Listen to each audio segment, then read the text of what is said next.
както при повечето хора. И моят живот ме стресираше по 24 часа в денонощието. И сутрин след петото кафе в офиса имах чувство, че някой набива стоманени пирони в черепа ми.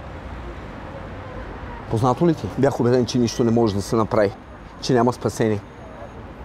Гълтах хаолин, аспирин, аналгин, ескадрин, ибупрофен, даже пробвах течен аналгин на ампули. Нищо не помагаше. През деня се гърчах в агония на работа. Вечер се мята като риба на сухо в леглото.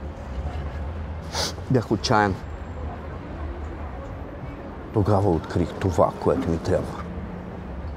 Това, което ме кара да се чувствам по-добре, за по-дълго време. Благодарение на него сутрин вече ставам свеж за работа. Изпълнен съм с бодрост, с енергия.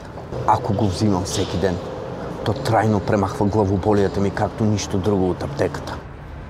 10 мг сутрин, 10 мг вечер. И от болката няма и следа. Затова избрах хероин. Модерното решение. Вече съм нов човек. Усмивката се върна на лицето ми. Смажи болката с хероин. А следващия път, вместо 5 кафета, мисля да опитам кокаин. Прахчето, което събужда както никое друго на света.